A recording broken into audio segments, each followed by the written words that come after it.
PM Modi की अध्यक्षता में कैबिनेट ने एक देश एक चुनाव के प्रस्ताव को मंजूरी दे दी है। सरकार की तरफ से अब इस बिल को संसद के शीतकालीन सत्र में पेश किया जाएगा। अगर बिल कानून बना तो पूरे देश में एक साथ चुनाव कराया जाएगा, यानी एक देश एक चुनाव का जो नारा पीएम मोदी देते हैं वो 2029 में सच साबित हो जाएगा। लेकिन ऐसा होना मुश्किल दिखाई दे रहा है। विपक्ष की तरफ से कहा जा रहा है कि ये मोदी सरकार का सबसे बड़ा जुमला एक देश एक चुनाव है जो पूरा नहीं होगा। अब हम ये बात क्यों कह रहे हैं, तो इसका जवाब साफ है कि सरकार इस बिल को संसद में पास नहीं करा पाएगी, क्योंकि एक देश एक चुनाव के लिए संविधान में संशोधन करना होगा, तभी ये संभव है। और इसके लिए दोनों ही सदनों में 2/3 बहुमत से बिल को मंजूरी भी दिलवानी होगी। यानी सरकार के लिए ये बेहद मुश्किल दिखाई दे रहा है, क्योंकि इंडिया गठबंधन, जिसके पास लोकसभा में 240 और राज्यसभा में 85 सांसदों का समर्थन है, अपनी दम पर दोनों ही सदनों में one nation one election bill को रोक सकता है। अब बात करते हैं उन संशोधनों की जिन्हें किए बिना ये बिल लागू नहीं हो सकता। लोकसभा में ही केंद्रीय कानून मंत्री ये बात स्वीकार कर चुके हैं कि एक देश एक चुनाव के लिए संविधान में कम से कम 5 संशोधन करने होंगे। ये बदलाव संविधान के आर्टिकल नंबर 83, 85, 172, 174 और 365 में होंगे। संविधान के आर्टिकल 83 में लोकसभा और राज्यसभा के कार्यकाल का प्रावधान है।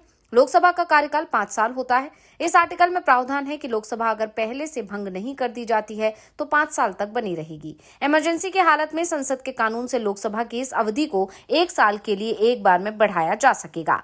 दूसरी बार में इसे 6 महीने से ज्यादा नहीं बढ़ाया जा सकेगा। अब बात संविधान के आर्टिकल 85 की। इसमें संसद का सत्र बुलाने और उसके समापन को लेकर प्रावधान किए गए हैं। आर्टिकल 85 के अनुसार राष्ट्रपति समय समय पर संसद के हर सदन को बुलाएगा, लेकिन उसके एक सत्र के बीच में 6 महीने या इससे ज्यादा का अंतर नहीं होगा। मतलब हर 6 महीने की अवधि में एक बार संसद सत्र बुलाना अनिवार्य होगा, क्योंकि एक देश एक चुनाव के चलते चुनाव प्रक्रिया काफी लंबी हो सकती है।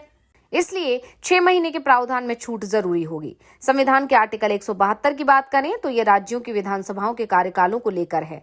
इस आर्टिकल के अनुसार राज्य की हर विधानसभा अपनी पहली बैठक की तारीख से लेकर 5 साल की अवधि तक बनी रहेगी। 5 साल की अवधि खत्म होने के बाद ही विधानसभा भंग मानी जाएगी। केवल आपातकालीन हालत में विधानसभा का कार्यकाल बढ़ाया जा सकेगा, जो एक बार में 1 साल से ज्यादा नहीं होगा। दूसरी बार में उसकी अवधि को 6 महीने से ज्यादा के लिए एक्सटेंड नहीं किया जा सकेगा। आर्टिकल 174 विधानसभाओं के सत्र बुलाने और उनके सत्रावसान से जुड़ा हुआ है। राज्यपाल समय समय पर राज्य की विधानसभा का सत्र बुलाने की मंजूरी दे सकेगा। विधानसभा के एक सत्र की अंतिम बैठक और अगले सत्र की पहली बैठक के बीच में 6 महीने से ज्यादा का अंतराल नहीं होगा। आखिरी में आता है आर्टिकल 356, जो इतिहास में सबसे ज्यादा विवादित भी रहा है और इसका सबसे ज्यादा दुरुपयोग किया गया है। राज्यों में राष्ट्रपति शासन लगाने का इसमें प्रावधान किया गया है। आर्टिकल 356 के अनुसार राष्ट्रपति किसी राज्य के राज्यपाल से रिपोर्ट मिलने पर राष्ट्रपति शासन लगा सकेंगे। राष्ट्रपति को राज्यपाल से अगर इस बारे में रिपोर्ट मिलती है कि राज्य में ऐसे विकट हालात पैदा हो गए जिसमें संविधान के प्रावधानों के अनुसार शासन नहीं चलाया जा सकता, तो वहां राष्ट्रपति शासन लगाया जा सकता है। इस आर्टिकल में कई बार संशोधन भी हुए हैं और इन सभी में संशोधन के लिए सरकार को जरूरत है विपक्ष के समर्थन की, और विपक्ष की तरफ से तो पहले ही सरकार की इस कोशिश का विरोध हो रहा है। इसलिए वन नेशन वन इलेक्शन को मोदी सरकार का सबसे बड़ा जुमला बताया जा रहा है, क्योंकि ये बिल संसद से पास नहीं हो पाएगा।